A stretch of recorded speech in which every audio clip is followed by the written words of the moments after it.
So I know of a person whose grown daughter stole her credit card and charged a whole lot on her credit card. Mm-hmm. It was very hurtful to the mother. Mm-hmm. And the mother's perplexed, like, how could her daughter possibly do that? And the communication isn't such that the daughter is willing to go into that at all. Mm-hmm. So the mother's left with, what do I do with this? Do I,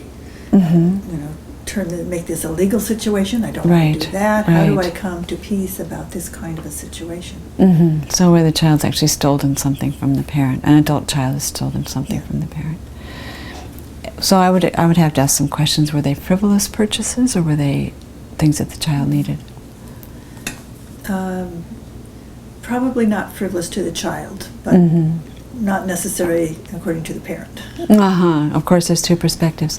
So this is where the principles come in, because this is around give and take.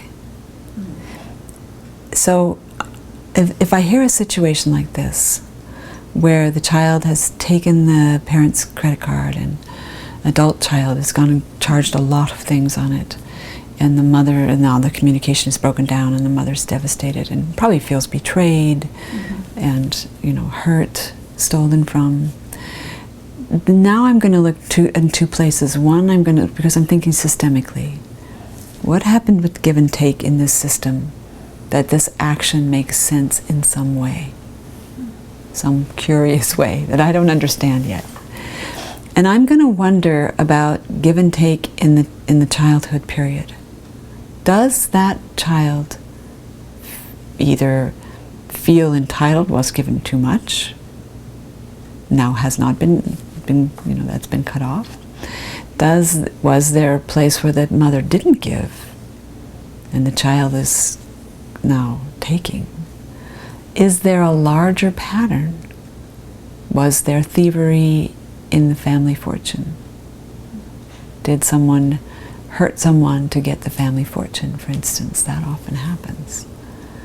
In what context does this action make sense? If you try to resolve it between just the child and the parent, probably you won't be successful with the incident right there. You have to look at how does this actually work? How does that make sense? It's a matter of give and take. Systems are really precise around this. If a parent does not give discipline, if a parent does not give limits, that's a funny thing to think about giving, but it's essential for healthy development. Then the child is still looking for containment, still acting out of that need. So there's all kinds, that was just one hypothesis, there's all kinds of ways that action makes some kind of sense. Not that it's comfortable or, fun.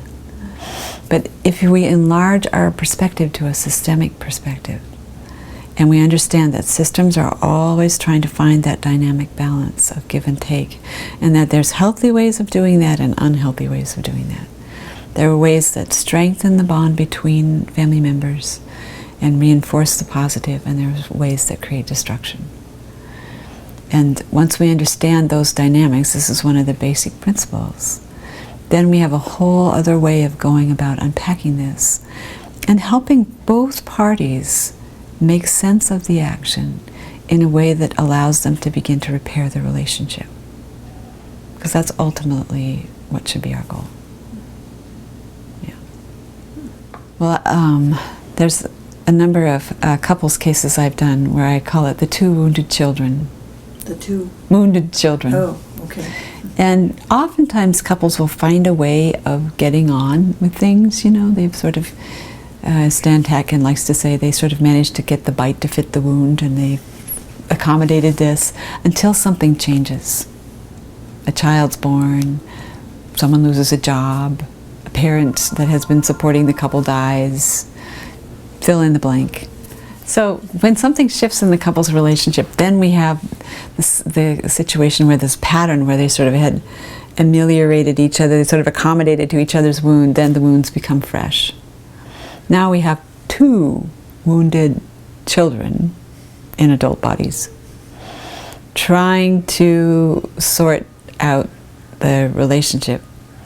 But instead of having one person be able to be resourceful when the other one is hurting, we have two people who are hurting. So there's no resources in the system to really help sort out the problem. And constellation work is amazing for that, because we can put it on the floor and we can let each party see the wound, so that instead of it feeling like it's personal, me and you, now you're hurting and you're doing this evil thing to me, and of course I'm getting the accusation back that I'm doing that to you. Now we can see that we're not actually having a fight with each other. We're having a fight with the parent that caused the original wound. But because the partner is there, that's where we go. And constellation work is so quick, because we can put both people and the wounding parent on the floor. And then we can, again, it's a kind of pull apart. We can start to see what the real dynamic is. And then it's more possible for the couple to form an alliance to help each other deal with their wounds. So, but this, I don't know of a quicker way to do that. If you sat in the middle of couples counseling and, you know, the second you said, oh my gosh, let's put that on the floor.